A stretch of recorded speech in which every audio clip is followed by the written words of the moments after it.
Bismillahirrahmanirrahim. Assalamualaikum warahmatullahi wabarakatuh. Pertama-tama saya ucapkan terima kasih kepada Ibu Kepala Sekolah Ibu Aisma Dewi dan Bapak Ibu Guru SD Negeri Kedongbaya dan rekan CGP saya di Pendidikan Guru Penggerak Atas Kabupaten Subang, Bu Elia. Marilah pertama-tama kita ucapkan Bismillahirrahmanirrahim untuk membuka pemaparan dan implementasi dari aksi nyata modul 1.4 budaya positif dari hasil pemahaman pembelajaran saya di paket modul 1 implementasi budaya positif. Marilah kita buka dengan Bismillahirrahmanirrahim dengan bersama-sama Bismillahirrahmanirrahim. Sini saya sudah menyiapkan presentasinya dengan judul penyebaran pemahaman modul 1.4 budaya positif kepada rekan guru SD Negeri Kedongbaya. Saya akan membuka aksi nyata ini dengan pantun dulu ya. Bismillahirrahmanirrahim. Bantu cakep ya. Belum.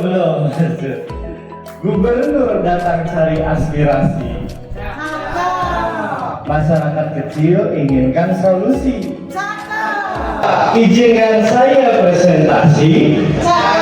Semoga nanti dapat apresiasi. Terima kasih. Di sini saya sudah menyiapkan konsep inti yang ada di dalam budaya positif. Yang pertama yaitu paradigma perubahan belajar. Kemudian ada disiplin positif, nilai-nilai kebajikan, kebutuhan dasar manusia, kemudian motivasi perilaku manusia, kemudian posisi kontrol restitusi, dan keempat keyakinan kelas, dan yang terakhir yaitu segitiga restitusi. Nah, materi yang pertama, pembelajaran dengan paradigma baru. Pembelajaran dengan paradigma baru mencakup pemetaan standar kompetensi, merdeka belajar, dan asesmen kompetensi minimal sehingga menjamin ruang yang lebih leluasa bagi pendidik untuk merumuskan rancangan pembelajaran dan asesmen sesuai dengan karakteristik dan kebutuhan peserta didik. Ini merupakan pembelajaran dengan paradigma baru. Kemudian, di sini ada miskonsepsi tentang teori kontrol. Tulisih bahwa semua penguatan positif, efektif, dan bermanfaat. Itu maksudnya itu kepada motivasi eksternal ya. Kita penguatan positif itu sebenarnya bagus, akan tetapi tidak untuk jangka panjangnya. Kemudian ada ilusi bahwa kritik dan membuat rasa bersalah mampu menguatkan karakter. Kemudian ilusi bahwa orang dewasa berhak memaksa. Karena ada istilah dipaksa agar membudaya. Tapi itu jika tidak dilakukan secara konsisten, apalagi tidak penuh dengan kesadaran, itu tidak akan bertahan lama. Mari kita bahas tentang miskonsepsi tentang teori kontrol ini lebih lanjut. Yang pertama di sini, guru mengontrol murid. Sebetulnya guru tidak bisa mengontrol murid jika ia tidak mau. Harus ada dorongan sendiri dari murid itu. Jadi kita itu tidak serta-merta murid itu dikontrol begini, memang betul. Kalau dipaksa nggak bisa. Tetapi sebenarnya kalau dorongan dalam diri mereka tidak ada, itu sulit dilakukan. Ya, jadi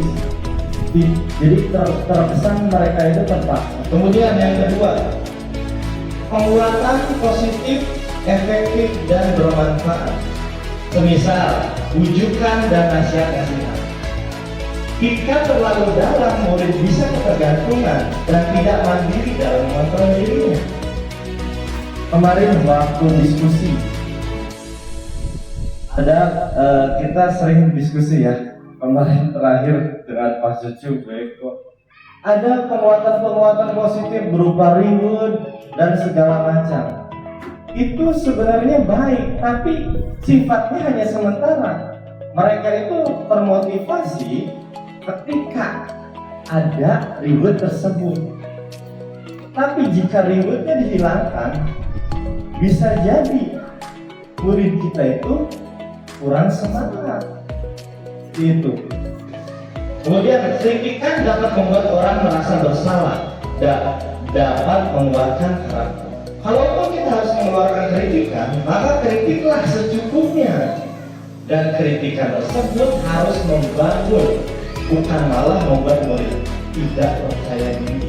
Makanya ada istilah dalam pendidikan guru penggerak itu, kritiklah teman CGP kita dengan kritik yang membangun, bukan malah menjatuhkan.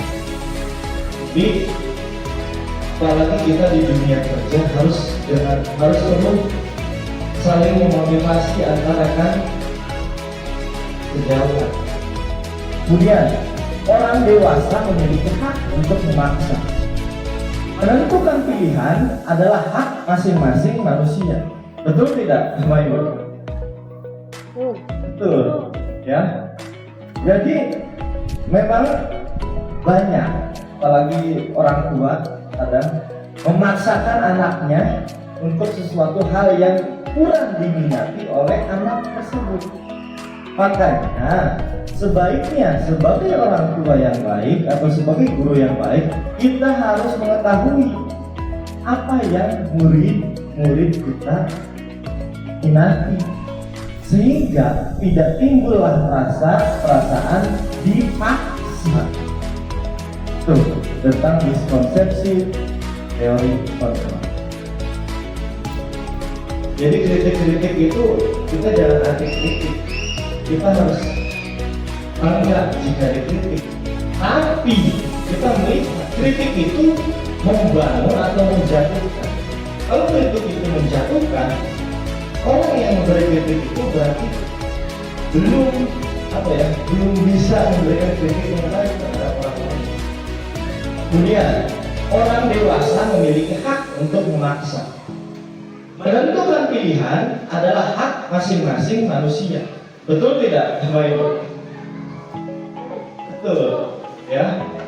Jadi memang banyak, apalagi orang tua ada memaksakan anaknya untuk sesuatu hal yang kurang diminati oleh anak tersebut. Kemudian ada mengubah paradigma stimulus respon ke pendekatan teori kontrol. Di sini ada stimulusnya. Realitas atau kebutuhan kita sama. Ada anggapan semua kebutuhan orang itu sama. Tapi dalam teori kontrol itu disebutkan kebutuhan seseorang itu berbeda-beda. Apa contohnya? Contohnya yang paling nyata begini. Misalkan diri saya itu untuk makan dan minum itu sudah terpenuhi, maka tidak akan dipikirkan lagi oleh saya. Berbeda dengan orang yang misalkan nyari makan saja sudah susah. Jadi yang dipikirkan apa? Ya, untuk makan dan minum kita itu bagaimana? Gitu. Jadi kebutuhan itu berbeda-beda. Kemudian semua orang melihat hal yang sama. Itu dalam teori kontrol itu salah. Kenapa? Jika kita sajikan misalkan suatu gambar, apakah kita akan berpandangan yang sama?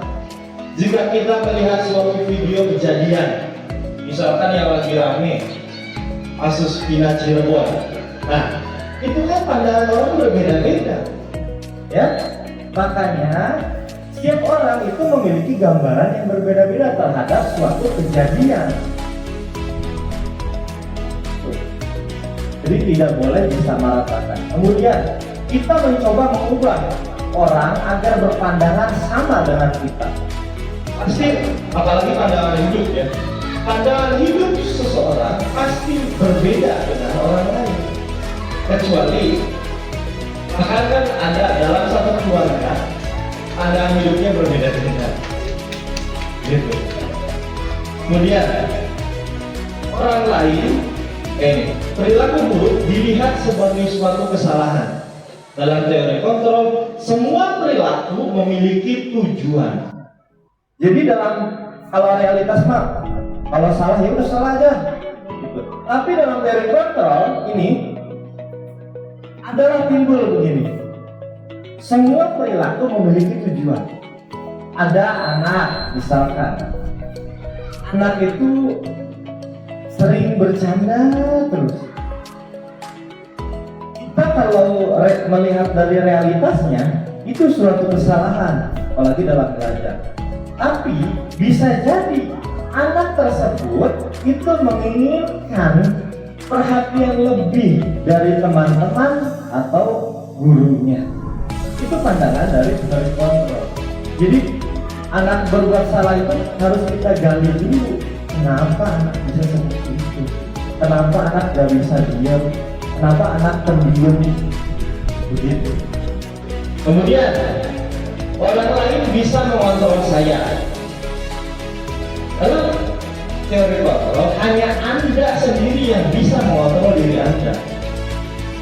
Nah, di sini saya ingat dalam modul 1.1, dalam modul paket 1 ini, saya belajar begini.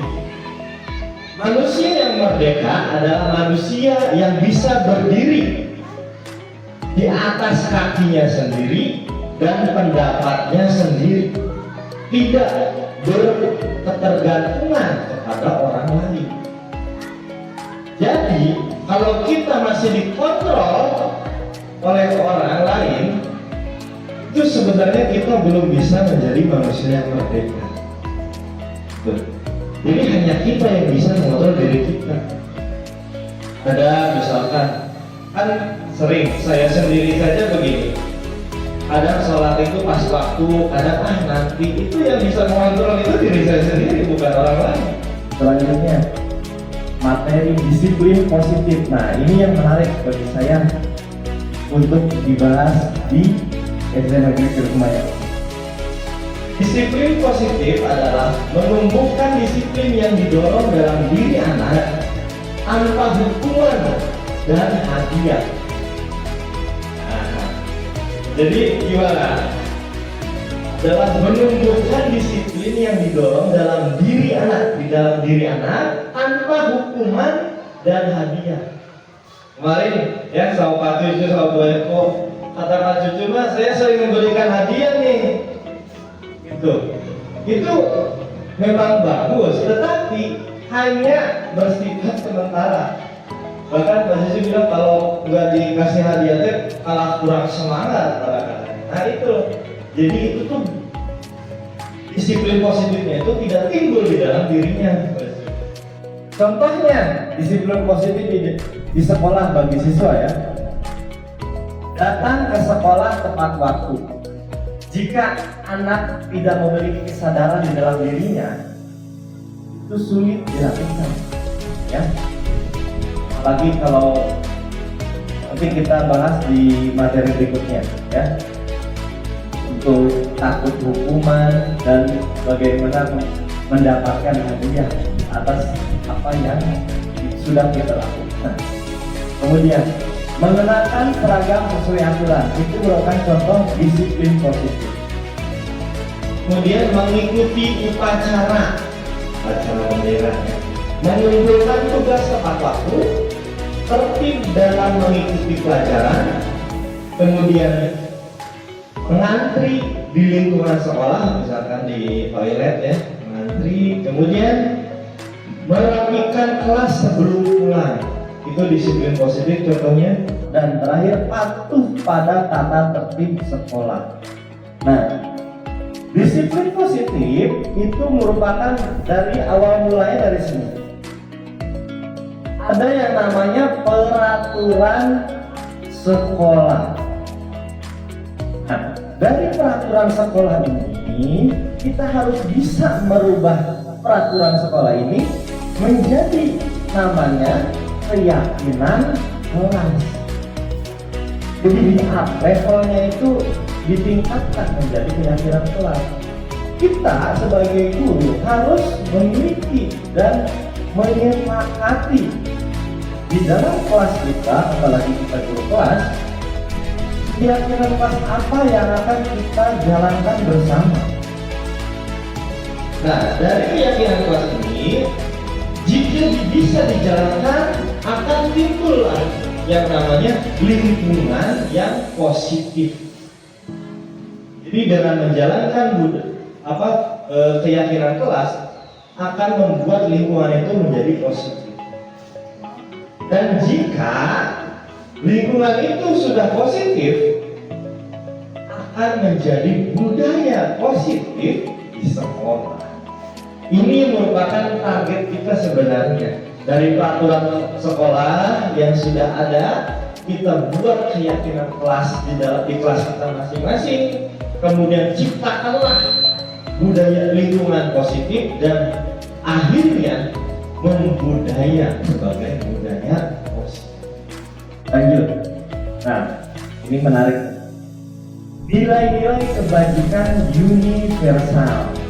Berarti nilai-nilai kebajikan yang disepakati bersama lepas dari suku bangsa, agama, bahasa maupun latar belakangnya. Ada cerita begini. Apapun agamanya tetap mencuri itu salah. Betul ya? Nah, itu merupakan nilai-nilai kebajikan universal. Jadi di atas agama, suku bangsa dan segala mana saja, bahwa mencuri itu salah. Gitu. Kemudian ada toleransi.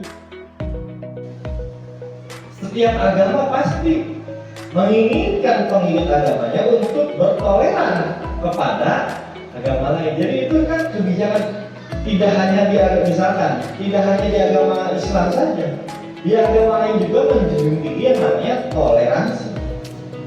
Kemudian rasa hormat, menghormati. Apakah di agama Kristen misalkan itu bukan nilai kebajikan? Itu nilai kebajikan, walaupun berbeda ya, berbeda agama. Kemudian ada mandiri,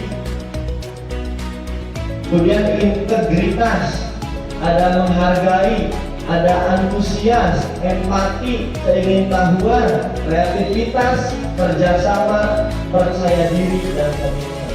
Itu merupakan nilai-nilai kebajikan yang universal. Jadi universal itu di atas segalanya. Nah, ini yang menarik nih. Kebutuhan dasar manusia. Segala sesuatu yang kita lakukan untuk mendapatkan apa yang kita inginkan, seluruh tindakan yang kita lakukan memiliki tujuan tertentu. Dan semua usaha terbaik yang kita lakukan adalah dalam rangka agar kebutuhan dasar kita terpenuhi dengan baik. Sebelum lanjut, ada yang ingin bercerita. Kebutuhan dasar manusia itu apa?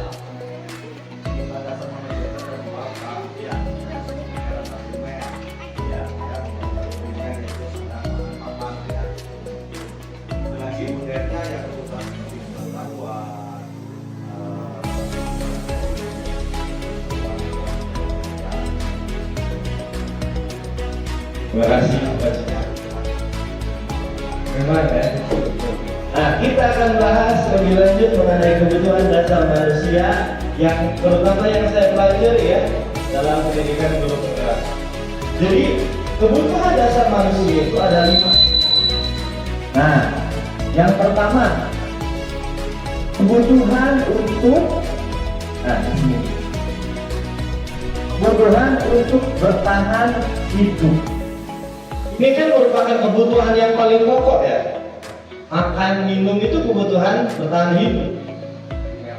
Kalau masalah misalkan bajunya sobek, itu kan bukan kebutuhan bertahan itu masuk kebutuhan primer Pak Cece ya. Ini bertahan hidup. Kemudian kasih sayang dan rasa diterima, terutama di mana ini? Nah, di lingkungan keluarga, betul. Nah, ini juga termasuk hak yang harus dimiliki anak. Jadi anak itu punya hak dan kewajiban kan ya. Salah satunya adalah itu menerima kasih sayang dan rasa diterima. Kalau di keluarga misalkan ya di lingkungan keluarga. Kalau di sekolah ya berarti harus menerima yang namanya kasih sayang dan rasa diterima oleh gurunya, ya. Kalau yang sudah berpasangan oleh pasangan hidupnya, teman kerja, binatang peliharaan dan kelompok di mana kita tergabung. Kemudian di sini penguasaan atau kebutuhan pengakuan atas kemampuan. Jadi jika sudah menerima kasih sayang, orang akan mencari yang namanya penguasaan, power. Di mereka itu merasa diakui atas kemampuan yang mereka miliki. Itulah kebutuhan yang ketiga. Kemudian yang keempat, kesenangan bermain dan tertawa. Jadi mereka itu kalau ini udah diakui oleh teman-temannya, misalnya kita sudah diakui oleh rekan kerja kita, pasti ini kesenangan. Kita mencari happy, sering bercanda di kampus ya. Berarti guru-guru di SD kedua-duanya sudah mencapai level seperti ini, ya. Diakui sudah, rasa sayang sudah, kesenangan sudah. Nah, yang terakhir itu kita bahas kebebasan, yaitu kemandirian, otonomi, memiliki pilihan dan mampu mengendalikan arah hidup seseorang. Di kebebasan, kita sudah menjadi manusia yang bebas. Ini kebutuhan dasar kita yang kelima. Yang awal tadi saya jelaskan. Jika kebutuhan yang pertama ini belum terpenuhi, orang tidak akan yang namanya memikirkan yang namanya kesenangan. Ada kan, misalkan seorang pemulung yang hidupnya masih sangat sederhana, apakah memikirkan yang namanya jalan-jalan, misalkan piknik? Kan tidak. Baju baru setiap ada acara? Kan tidak. Pasti memikirkan ini dulu nih, kebutuhan bertahan hidup. Jika ini sudah terpenuhi, lanjut ke sini, ke kasih sayang. Jadi kebutuhan dasar manusia itu berbeda-beda. Ada anak misalkan pengen fokus misalkan di belajar, kebutuhan mereka itu sudah terpenuhi belum? Apakah mereka menerima kasih sayang di rumah? Apakah mereka mendapat pengakuan, penguasaan powernya di rumah maupun di sekolah? Apakah mereka memiliki rasa kesenangan dalam hati dan perilakunya? Kalau anak belum menerima kasih sayang, boro-boro senang ya, malah diem saja banyak gitu. Nah, ini merupakan urutan dari 5 kebutuhan dasar manusia. Kita lanjutkan di sini. Nah, ini yang tadi saya bilang, motivasi manusia itu dipengaruhi oleh ini. Nah, motivasi perilaku manusia. Saya mau jujur nanti ya, bertanya ke Bapak Ibu. Untuk menghindari ketidaknyamanan atau hukuman, biasanya ini merupakan tingkat terendah dari motivasi. Ada enggak? Misalkan saya mah datang tiap pagi untuk menghindari hukuman. Misalkan pimpinan. Ada tidak? Atau misalkan saya mah apa namanya, rajin masuk ke kelas agar terlihat rajin oleh guru-guru yang lain. Mari kita refleksikan diri kita di sini. Motivasinya apakah ingin dilihat baik? Kemudian di sini nih yang tadi, untuk mendapatkan imbalan atau penghargaan dari orang lain, pengen tersebut jadi guru yang paling baik. Saya mah rajin di kelas. Saya mah kalau ada orang langsung aktif. Itu motivasi yang lumayan. Itu motivasi yang lumayan. Lumayan maksudnya tuh tidak ini banget nih. Kalau motivasinya masih ini, menghindari ketidaknyamanan atau hukuman, itu berarti tingkat motivasi kita itu masih rendah. Harus kita akui, belum sadar pada diri sendiri. Kalau di sini satu tingkat di atas motivasi yang pertama, di sini orang berperilaku untuk mendapatkan imbalan atau penghargaan dari orang lain. Jadi pengen kesebut lah, kan ada tuh pujian, nah itu pujian, ada yang begitu. Ya, aku Beko, gimana? Fotonya gimana Beko? Ya. Tapi ini sebenarnya tidak jelek-jelek banget. Nah ini yang parah nih. Ini Beko. Kenapa? Apa sengaja disebutkan contohnya gimana perilakunya? Kalau Beko Pak.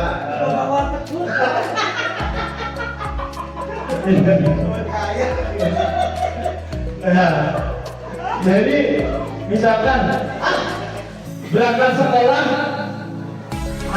kalau keduluan ibu kepala sekolah, jadi harus datang duluan. Itu bagus. Itu maksudnya ke sini atau ke sini? Ini maksudnya ke sini ya, ingin mendapat penghargaan dari pimpinan. Seharusnya kita datang pagi itu timbul dari bawah, oh iya, saya itu bekerja di sini digaji, saya itu merupakan ini kewajiban saya, itu sadar. Nah itu merupakan ini yang terakhir, untuk menjadi orang yang mereka inginkan. Jadi dalam sadar terhadap diri mereka sendiri dan menghargai diri sendiri dengan nilai-nilai yang mereka percaya. Ya? Jadi motivasinya itu akan membuat seseorang memiliki disiplin positif, karena motivasi berperilaku bersifat internal dan bukan eksternal. Siapapun pimpinannya, jika kita sudah memiliki ini, yang namanya motivasi internal sesuai dengan agar bisa menghargai diri sendiri, itu merupakan motivasi perilaku manusia yang paling tinggi. Ini bagaimana? Kita masih di tahap mana? Kadang-kadang ini, kadang-kadang ini, kadang-kadang ini ya.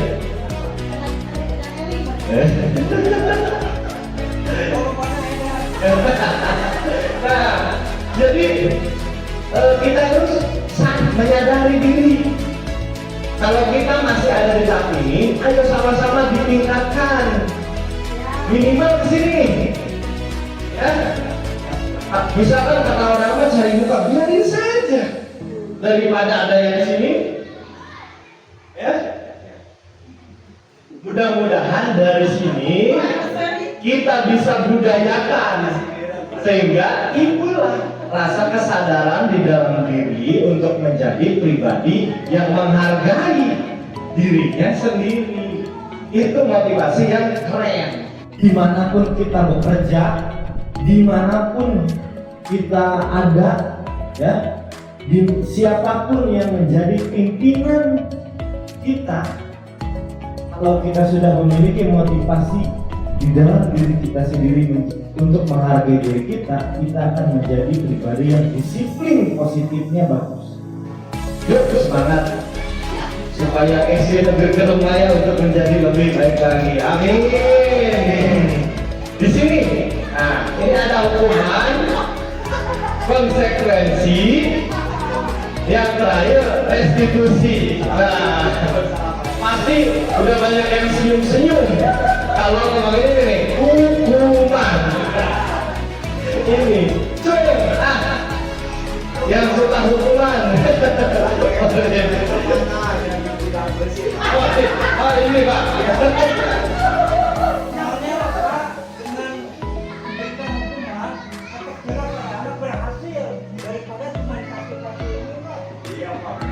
Benar. Iya. Semua pendapat itu tidak ada yang saya salahkan. Semuanya silakan berpendapat ya. Tapi kita akan belajar kembali di sini. Di sini lihat, hukuman itu pertama tidak terencana atau tiba-tiba. Kadang kita kan begini, telat, bersih kan itu tidak ada rencananya. Kalau gurunya telat? Kalau gurunya telat, itu yang tadi materi yang ini berarti nih. Nah, ini coba. Kak Cucu gimana? Mau untuk ini yang tadi ya? Kalau gurunya telat, berarti Pak Cucu mau menjadi motivasi yang mana nih ini? Tepuk tangan dong. Ya, Bu Suryanti mau memiliki motivasi perilaku manusia yang seperti apa, yang mana? Satu, dua, tiga. Yang mana? Yang terakhir. Yang terakhir internal. Oke, deal. Ya, Bu Eko mau yang mana? Yang internal. Alhamdulillah. Padahal Bu Eko ini merupakan CGP ya. Iya, calon guru yang mau pensiun. Ya, tapi masih memiliki motivasi internal di dalam diri untuk menghargai dirinya sendiri. Terima kasih Bu Eko. Semangat terus. Ya, lanjut deh yang tadi. Kemudian murid tidak tahu apa yang akan terjadi atau tidak diterima. Nah, di sini kan sepihak, berbeda, sepihak. Kemudian di sini bersifat satu arah tuh. Ini hanya guru yang mengontrol semuanya. Semuanya tidak dilibatkan. Kemudian di sini, hukuman itu bisa berbentuk fisik dan psikis. Contohnya, ada anak yang tidak mengerjakan PR. Ada? Gak ada, memang. Lari. Misalkan contohnya apa nih, saya mau tanya.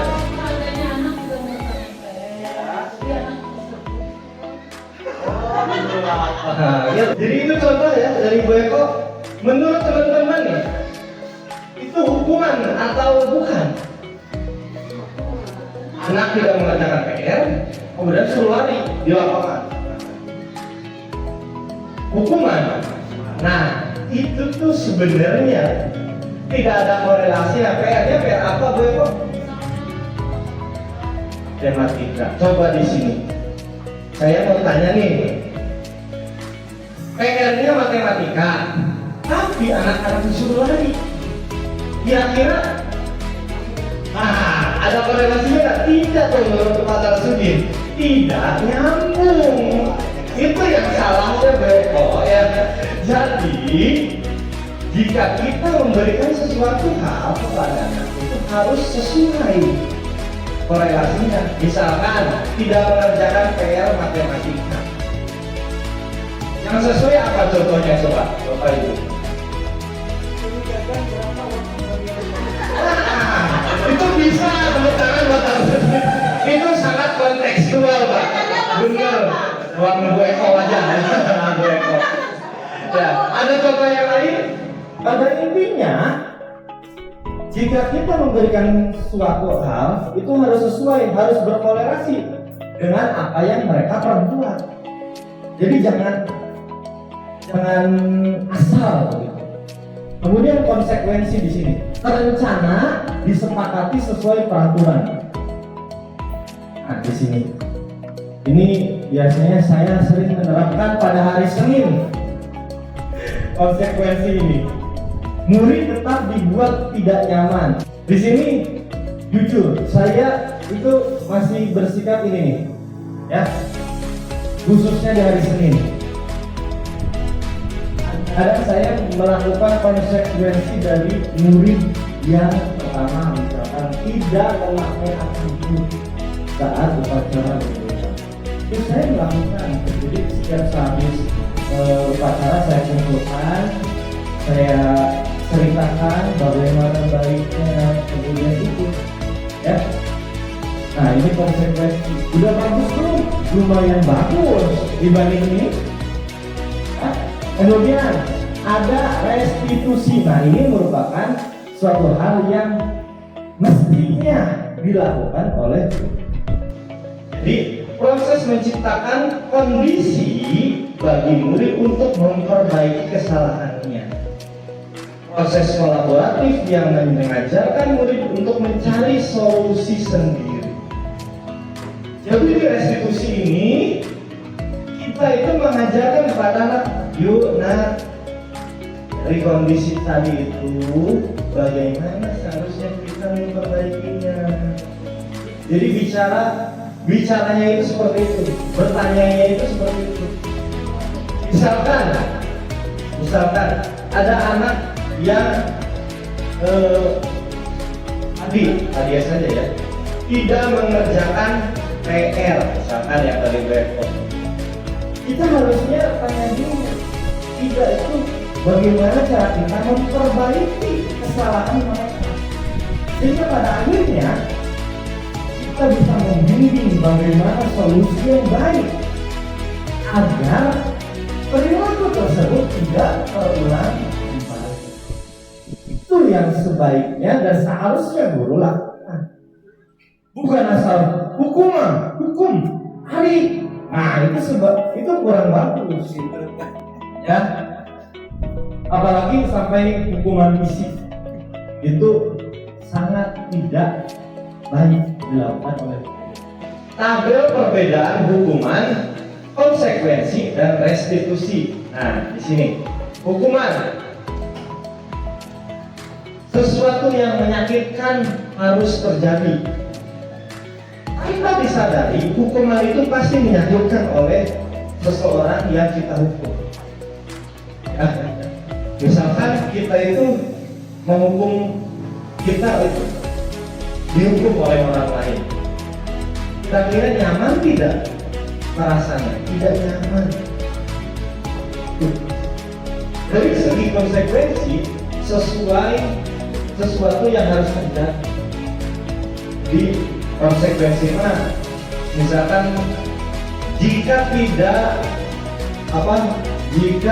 upacara bendera berencana terus, konsekuensinya apa?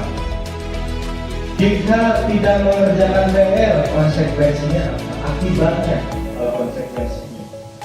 Nah, restitusinya merupakan pilihan.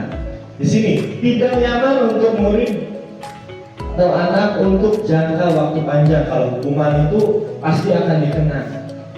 Bahkan saya sendiri nih merupakan salah satu produk hukuman dari guru saya. Sampai besar ini masih ingat itu. Pak Jokowi juga ya, masih ingat. Nah, lalu bagaimana? Kan banyak guru juga yang tidak mempelajari ini. Oleh karena itu, adanya program guru penggerak agar bisa mengimbaskan materi-materi yang sudah dipelajari dalam pendidikan guru penggerak itu kepada rekan-rekan guru sejawat di sekolahnya masing-masing. Mudah-mudahan bisa sedikit lebih menambah kembali pengetahuan kita sebagai guru. Kemudian ini murid anak akan tersakiti, yaitu kalau sakit hati mah pasti membekas ya. Saya aja yang tadi dijelaskan itu masih inget aja sampai sekarang. Jujur punya kenangan waktu sekolah dulu. dapat hukuman. Masih ingat tidak sampai sekarang? Karena ini apa nih?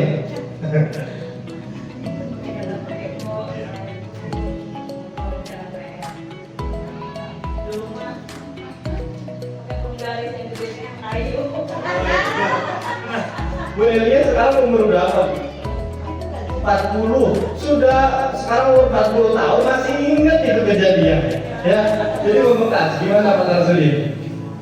Saya punya kenangan pengalaman waktu di SPG, karena di SPG ada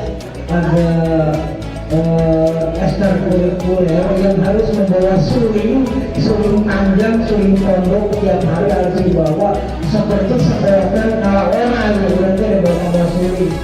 Pas pada suatu hari suling pendek saya pecah dari sengaja, tetap saya disanksi, tapi saya nggak merasa sakit hati.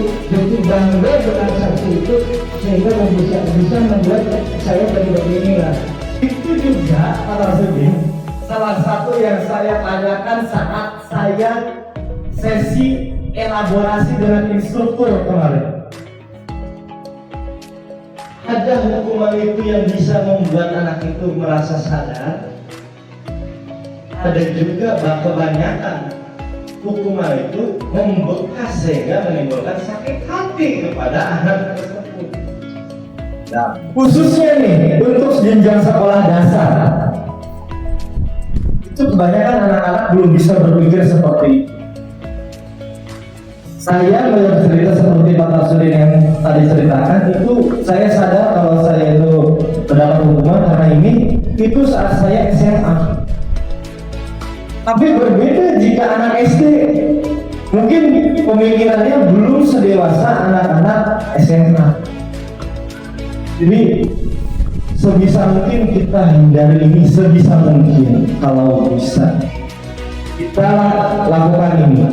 Sampai tadi saya lihat ada salah satu guru di SD Negeri Permai ini, namanya Pak Martito. Gak sengaja nih saya lihat Pak Martito itu lagi di sana, kemudian ada salah satu anak melakukan suatu perilaku yang sedikit menyimpang. Pak Martito ini melakukan yang namanya ini restitusi. Pak Martito memanggil anak tersebut, berbicara berdua. Kenapa bicara itu bukan di depan teman-temannya? Nanti mereka itu malah malu, timbullah tidak percaya diri. Tapi itu tadi di sini mengajak ngobrol sehingga si anak itu merasa oh iya, timbullah kesadaran dari mereka. Mudah-mudahan dari restitusi tersebut anak tersebut bisa menjadi lebih baik lagi. Tepuk tangan yang buat Pak Martito. Belum CGP tadi sudah melakukan aksi CGP. Mantap. Nah, ini yang paling menarik ya. 5 posisi kontrol dulu. Ada penghukum, pembuat merasa bersalah, teman, pemantau, dan manajer. Tingkat terbawah dari seorang guru yang mana menurut Bapak Ibu nih? Adin, yang mana Pak Adin? Tingkat terendah? Yang mana? Pemantau, belum tadi pemantau. Enggak apa-apa, Pak Martito yang mana? Menurut Pak Martito? Tingkat terendah.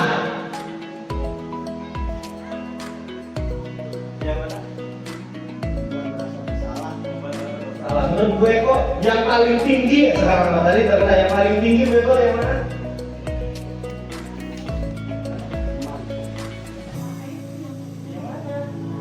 Manajer, lu yakin? Teman paling tinggi. Oke. Tidak apa ya, menurut Pak Tarsudi apa Pak Tarsudi? Yang paling tinggi itu pemantau. Siap, saya tampung semuanya. Kita bahas satu-satu.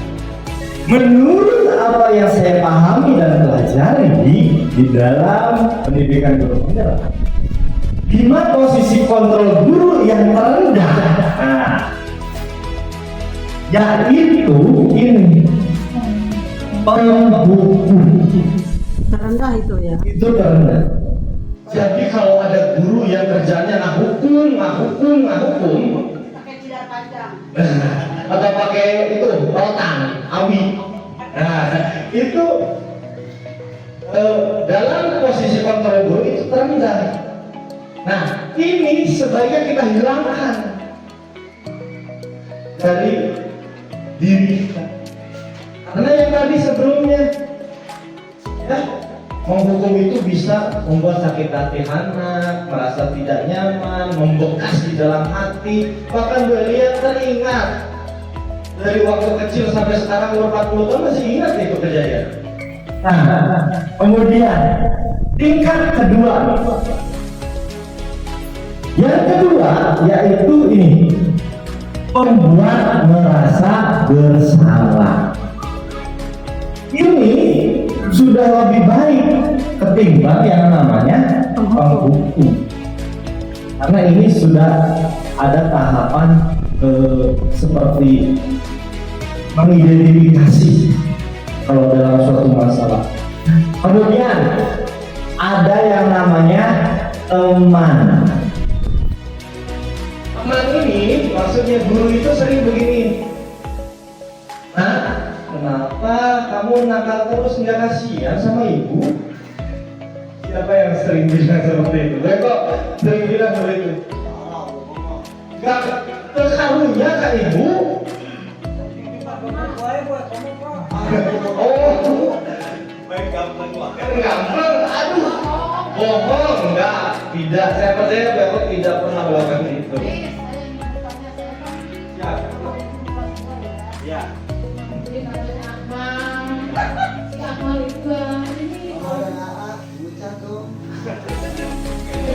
Sehari-harinya itu gak bisa diam.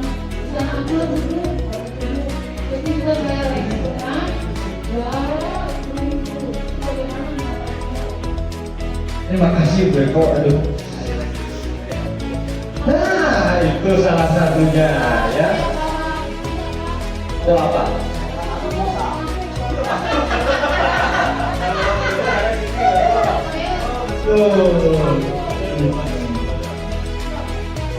Tapi itu kalau bawa pembentuk ya, kalau nggak bawa, nah itulah yang namanya hukuman. Hukuman itu tidak bersifat jangka panjang, hanya pas bawa itu aja menurutnya.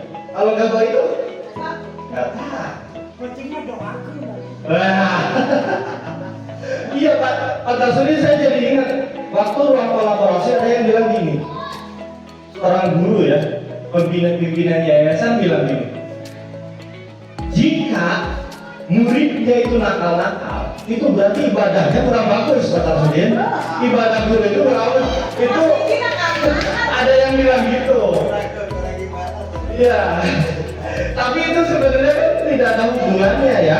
Kalau menurut saya, akan tetapi mungkin kan kedalaman ilmu seseorang itu kan berbeda-beda. Mungkin beliau sudah mencapai level yang lebih tinggi lagi, sehingga anak berbeda itu anak berbeda itu dipengaruhi dengan bagaimana kita beribadah kepada Allah Subhanahu wa Ta'ala. Jadi begitu. Ya. Salah satunya kan wajib berdoa. Mudah-mudahan anak itu menjadi anak yang baik. Tapi ada nih pendapat saya nih ya, Bu. Jika ada anak yang seperti itu, kita itu tidak boleh mengacungkan mereka. Tapi kita bagaimana pembelajaran kita itu bisa mengakomodir anak-anak yang seperti itu. Nah itu yang akan saya dan Bu Elia dan teman-teman CGP lain mempelajari, yang namanya pembelajaran yang berdiferensiasi, pembelajaran yang sesuai dengan karakter dan kebutuhan mereka. Akmal tidak bisa diam. Iya, iya kan? Jika kita melihat anak itu seperti itu, kita harus lebih banyak melibatkan akal itu di dalam kelas tersebut. Bukan hanya menjaga diam. Itu kan salah. Iya, jangan kira. Tapi kan sementara ya tadi. Terus ajak ngobrol akmalnya, ya. ajak ngobrol sampai ketemulah si solusinya itu asalnya gimana. Kemudian ada posisi kontrol sebagai pemantau. Nah, ini pemantau itu berarti bukan yang tertinggi. Pemantau berikutnya itu pemantau. Jadi pemantau itu begini, lebih ke sesuai aturan aja lah saya mah. Anak datang terlambat harusnya bagaimana? Anak bajunya tidak dimasukkan harus bagaimana? Yang tadi kan kita bahas konsekuensi. Nah itu jadi sesuai konsekuensi. Nah di sini guru didorong untuk menjadi atau melakukan posisi kontrol guru sebagai manajer. Tepuk tangan buat Bu Eko, tadi jawabannya betul. Oh lagi beneran. Ya, berarti ternyata diam-diam Bu Eko ini belajar juga modul yang saya pelajari Bu Eko ya. Alhamdulillah. Jadi manajer ini merupakan posisi kontrol guru yang paling tinggi, yang sebaiknya, yang seharusnya kita lakukan sebagai manajer. Jadi manajer mah teman enggak, pemantau tidak, pembuat rasa bersalah tidak. Tetapi manajer itu netral sifatnya. Sebelum lanjut, saya ingin mengajak Bapak Ibu ice breaking dulu nih, biar tak bosan dengerin saya presentasi. Nah, sekarang begini, ikuti ya. Kalau saya bilang pagi, berarti tepuk 1 kali.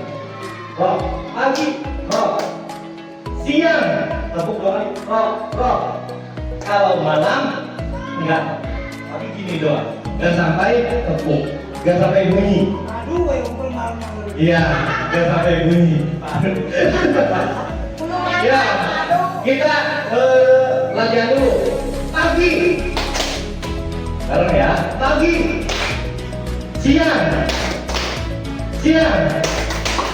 kok kenapa gak tepuk? Nah itu salah juga. Cari aman ya, cari aman. Nah, jangan gitu, oke? Siap. Siang, pagi, siang, malam. Iya, bagus. Enggak, benar. Pagi, siang, pagi, malam. Iya, mantap sekali. Tepuk tangan untuk Bapak Ibu guru semuanya. Semuanya tetap konsentrasi ya. Satu kali lagi nih. Ada ini apa nih? Telunjuk. Atas, fokus ya.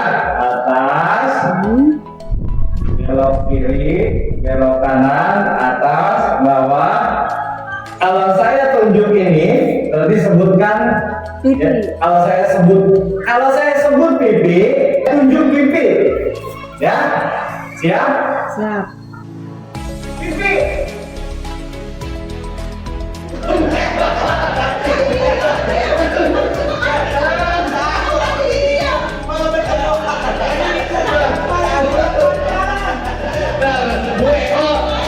Pipi gini juga.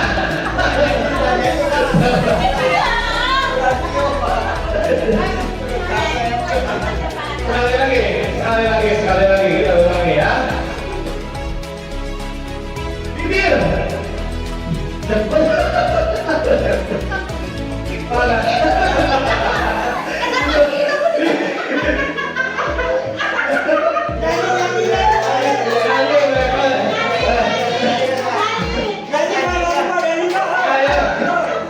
Sekali lagi. Kalau gue salah lagi, nah ini. Ya, fokus. Pipi. Jangan lama-lama pegangnya.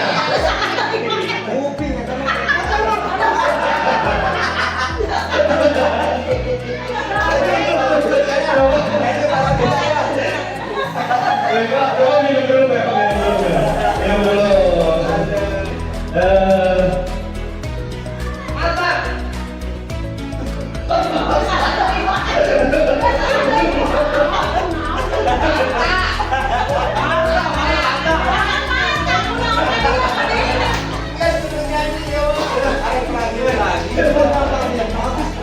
Aduh, Beko fokus Beko. Kalau saya bilang mata, kan saya nggak salah yang ngikuti. Gitu. Tepuk tangan aja buat Beko. Coba sekali lagi ya. Telinga.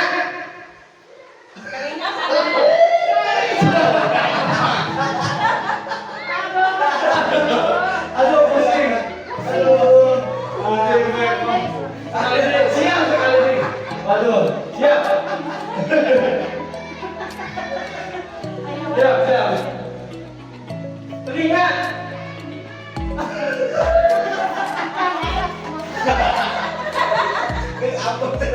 Saya ampun.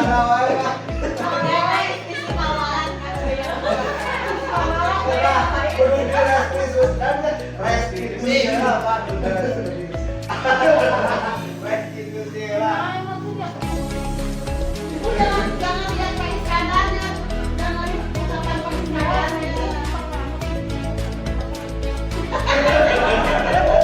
Siap, siap, siap. Kita lanjut ya. Contoh penerapan 5 posisi kontrol guru. Kasusnya, siswa tidak memakai atribut lengkap saat upacara bendera. Di sini, penghukum itu hormat pada bendera selama 1 jam. Ini sebagai penghukum atau hukuman akibat kasus ini tidak memakai atribut lengkap. Tapi kalau pembuat rasa bersalah, berapa kali ibu atau bapak harus memberitahu kamu selalu saja mengecewakan bapak dan ibu. Kita kan selalu ngomong seperti itu ya, baca kadang di resesi setelah upacara itu. Nah itu merupakan salah satu kontrol guru sebagai pembuat merasa bersalah. Kalau kita melakukan ini sebagai penghukum, apalagi waktunya selama 1 jam. Siswa tidak memakai atribut lengkap saat upacara bendera, kasusnya lagi. Untuk teman, ayo dong ikuti aturan sekolah, membantu bapak ibu ya sekali ini. Yuk, tidak apa-apa. Lain kali jangan sampai berbuat seperti ini lagi. Saya sering nih ngomong seperti ini. Itu merupakan posisi kontrol sebagai teman. Guru itu seperti itu. Jadi mengajak itu rangkul sifatnya sesuai dengan guru. Kemudian pemantau. Kamu sudah melanggar peraturan sekolah. Kamu tahu konsekuensinya? Kalau cara kamu beli atributnya ke koperasi dan jangan diulangi lagi.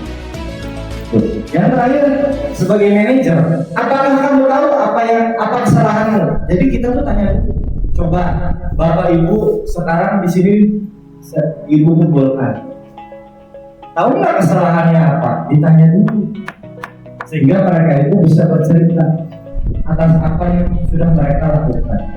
Kira-kira bagaimana ya kamu memperbaiki kesalahan? Jadi bagaimana memperbaiki itu? Ya. Tidak memberikan konsekuensi. Jadi bagaimana ditanya sehingga timbul kesadaran dari dalam diri anak. Ini saya ingin nanya nih.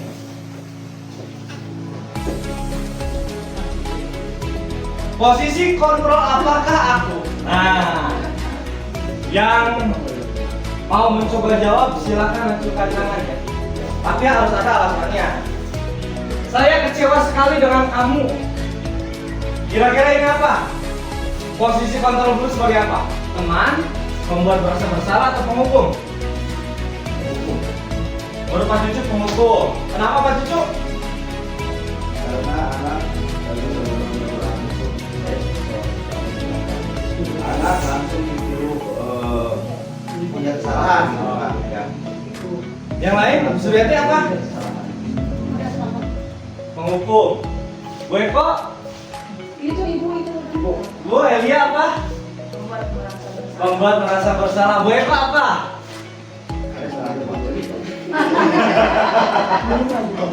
Apa? Membuat merasa bersalah. Alasannya apa, Bu Eko?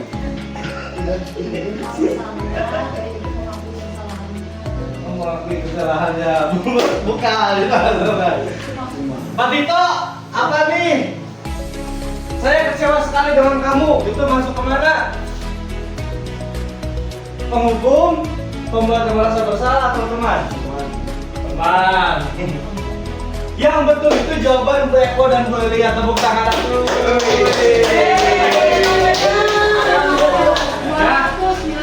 Ada kuncinya di mana coba? Saya mau tanya. Bu Eko kan tadi katanya apa? Itu banyak hal yang lain ya. Di sini kata kuncinya. Saya kecewa. Kalau mau hukum kan kecewa itu dari diri kita ya, bukan menjadi anak. Itu bedanya. Kenapa ini bukan penghukum? Oh iya. Itulah. Tapi Pak, dengan kata saya kecewa berarti guru itu saya seakan-akan teman siswa Pak. Iya. Kalau itu mah berarti menurut saya mah teman Pak. Kalau ini teman. Saya berarti guru itu disamakan Dari dengan kata sayanya. Iya, iya. Saya. Disamakan dengan anak-anak didik kita. Saya kecewa. Pembatas, Saya Pak. anak berarti ya Oke, berarti teman.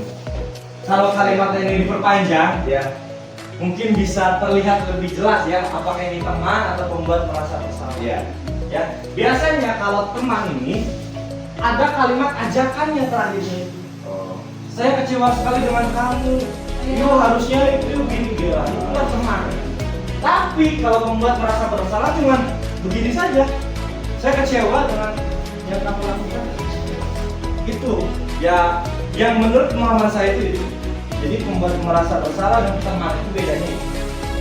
Kemudian lanjut. Kalau Sudi nanti bantu jawab ya. Dan Pak Adin yang belum. Boleh. Posisi kontrol apakah aku? Kamu tidak pernah benar melakukannya. Apa Pak Adin? Teman. Pak Tasudin? Penghukum. Apalagi siapa yang menjawab? Pak Tito? Apa? Kamu tidak pernah benar melakukannya. Membuat merasa bersalah. Buat merasa bersalah. Ayo Pak Jojo, Bu Eko, Pak Suryati, Bu Elia. Saya belum nurutan aku sama aku penghukum. Mau nurutan katanya Bu Eko. Wah. Besok apa kata Bu Eko? Kumaha uingna. Oke, dari jawaban yang tadi sudah dijawab, kata Pak Adin teman, kata Pak Tito pembuat merasa bersalah, kata Pak Tarsudin penghukum. Yang ini penghukum. Aduh, bingung. Wih, ya. Kenapa ini disebut penghukum? Ini sudah menjaza anak. Kamu tidak pernah benar melakukannya. Itu sebagai penghukum. Makanya jangan sekali-kali bilang seperti ini ke anak. Jadi salah wae lah budak teh. Nah, itu tidak boleh ya. Ya. Umum disuruh mau. Iya. Itu, terima kasih Pak Udin jawabannya. Kemudian, posisi kontrol apakah aku? Apa rencanamu untuk menyelesaikan masalah ini? Pertama, teman, manajer, atau penghukum? Manajer Pak. Manajer. Kemudian yang lain. Yuk. Apa rencanamu untuk menyelesaikan masalah ini? Yo, teman. Apa? Manajer. Kata Pak Jun teman. Terus lihatnya apa? Manajer. Ini jawabannya apa, Bu? Manajer. Tepuk tangan yang menjawab manajer. Wis. Kan tadi sudah jelas. Manajer itu yang merencanakan, yang menyelesaikannya itu ini, yang melakukan restitusi itu ini. Ya? Apa rencanamu untuk menyelesaikan masalah ini? Ini adalah posisi kontrol guru sebagai manajer. Kemudian, ayolah lakukan demi Bapak Ibu. Apa ini? Teman. Kemudian yang lain. Ayo teman. Teman, Pak Terlin teman. Baik saya dirondong. Apa baik kan Nirwan lagi? Wah, apa baik kan jawabannya nih? Tahu. Nggak salah bener. Nggak salah bener nanti. Teman. Teman. Ini tuh teman Bapak Ibu ya. Karena ini ada kata ajakan. Ayolah. Ayolah lakukan demi Bapak Ibu. Ya, ini ini merupakan posisi Honorable sebagai teman. Kemudian, kamu tidak pernah mendapatkan nilai jika tidak mengerjakan tugas. Ini apa? Pemantau. Pantau. Kemudian, yang lain? Jawabannya? Pemantau sama pantau juga. Pemantau, tepuk tangan untuk kita semua. Makin paham ya, guru-guru semuanya ini bagus. Mantap sekali. Jadi ini kenapa bisa disebut pantau? Karena ada konsekuensinya. Kamu urusan aku. Oh, lulusan. dari Siap. Kamu tidak pernah mendapatkan nilai jika tidak mengerjakan itu konsekuensi. Ada konsekuensi jelas.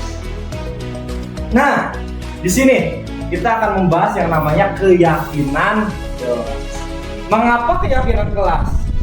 Mengapa bukan peraturan kelas? Kenapa? Ada yang mau itu?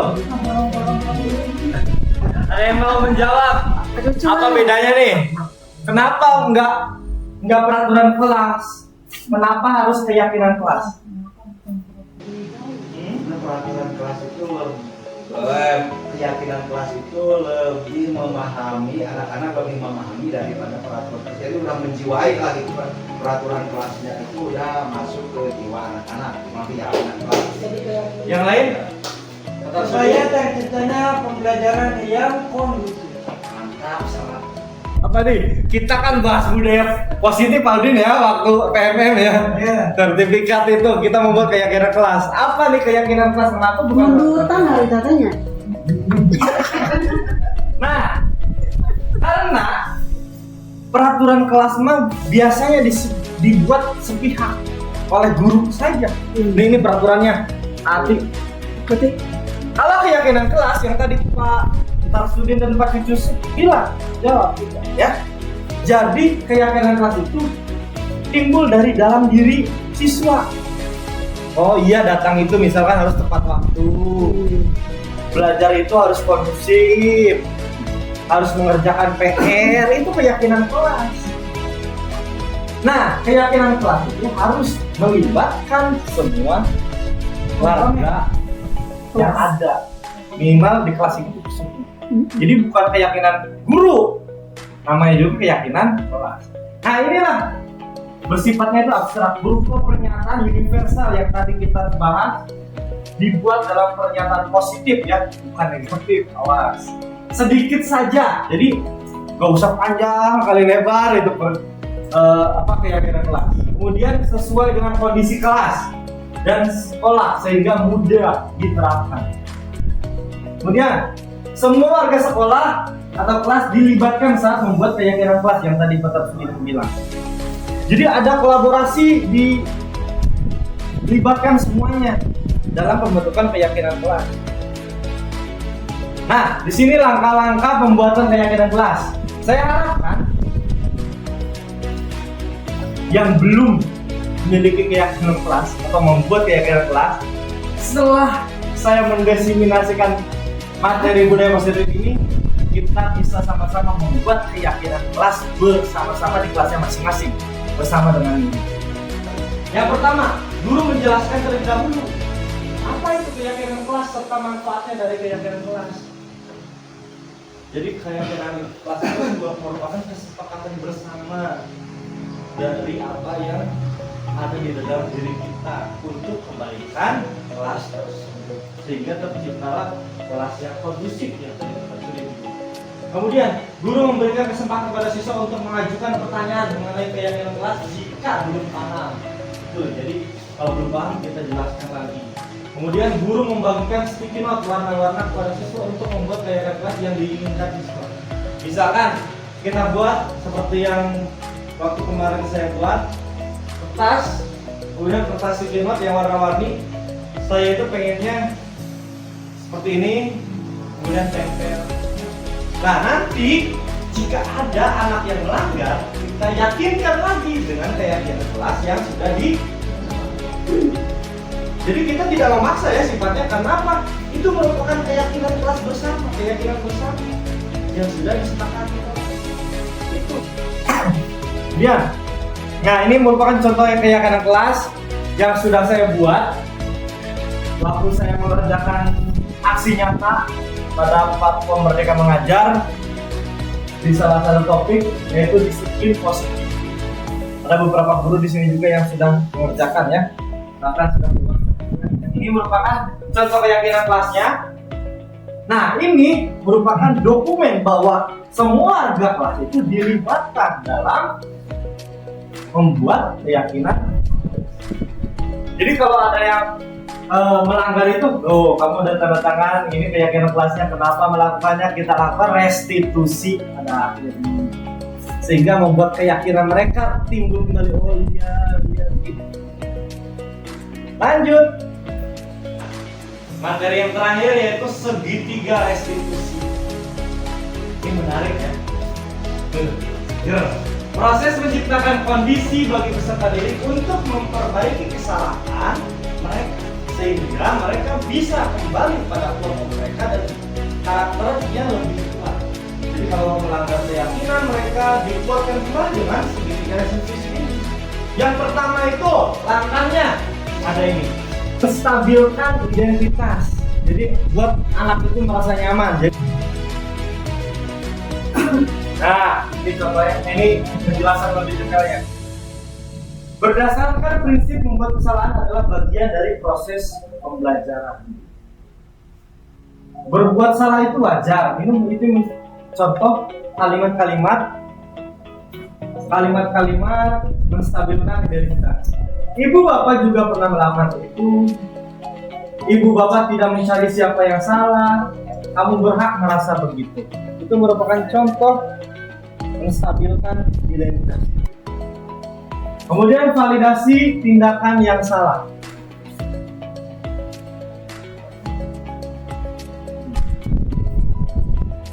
Kamu pasti punya alasan mengapa melakukan itu. Ini pertanyaan-pertanyaan yang bisa kita lakukan, kita utarakan untuk memvalidkan tindakan yang salah. Padahal kamu bisa melakukan hal yang lebih buruk dari ini. Kamu patut bangga karena telah melindungi sesuatu yang penting bagimu. Kamu melakukannya karena mempertahankan sesuatu yang penting bagimu. Ini merupakan kalimat-kalimat yang bisa diutarakan dalam validasi tindakan yang salah. Yang terakhir, menanyakan keyakinan. Contohnya, apa keyakinan kelas kita? Nilai-nilai apa yang telah disepakati bersama? Kamu ingin menjadi orang yang seperti apa? Itu menanyakan keyakinan setelah mereka melakukan suatu kesalahan. Nah, ini contohnya yang sudah saya lakukan. Mohon disimak Bapak Ibu.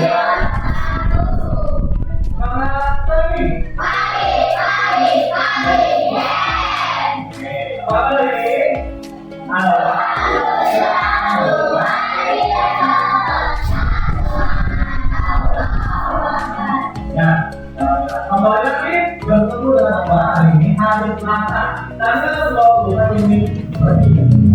Hari kita berdoa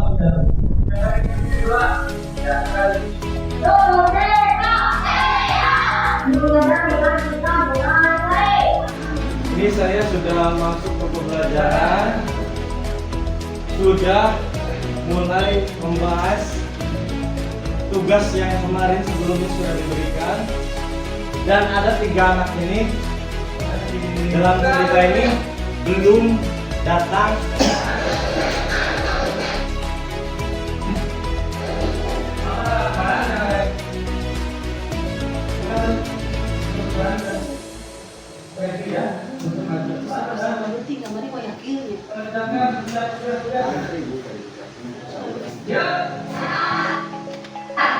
Kita lihat jawaban.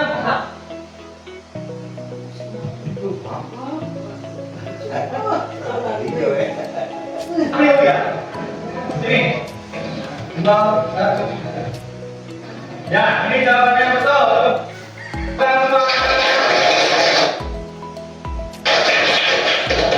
Nah, ini ceritanya melakukan restitusi nih. Nah, ini dipanggil menuju ruang guru. Ini kita bicara ya. Kita bicara saat. Mari kita temukan solusi terbaiknya dari yang tadi ada. Ya. Silakan, Jun.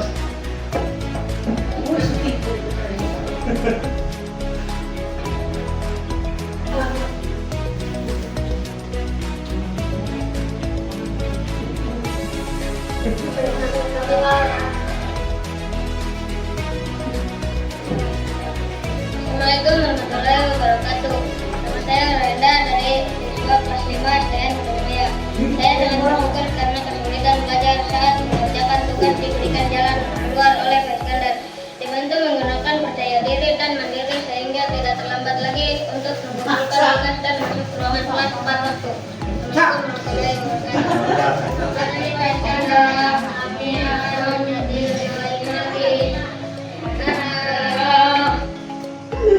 Ini penutup, kalimat penutup dari saya.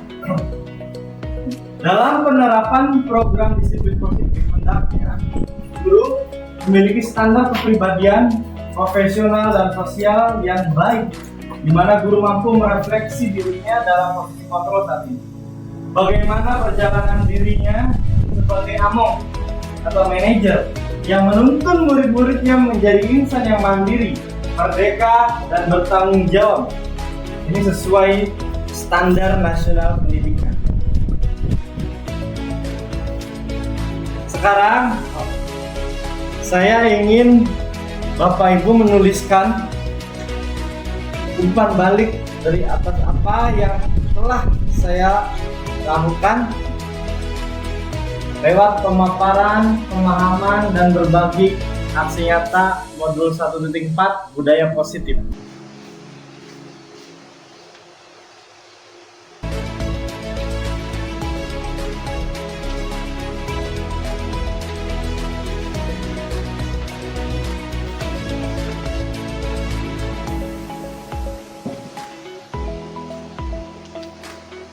Ya, terima kasih Bapak Ibu Guru dan Ibu Kepala Sekolah atas waktu yang sudah diberikan kepada saya untuk melakukan aksi nyata. Apa yang sudah kita diskusikan dan apa yang sudah saya sampaikan ya, di budaya positif ini menjadi hal-hal yang bisa bermakna bagi semuanya. Amin. Sehingga bisa diimplementasikan pada kegiatan-kegiatan kita yang akan datang. Insyaallah. Mari kita tutup dengan bacaan alhamdulillah bersama-sama. Alhamdulillah. Saya akan tutup Godin sebentar dengan sebuah pantun. Jawab cakep ya. Laki-laki.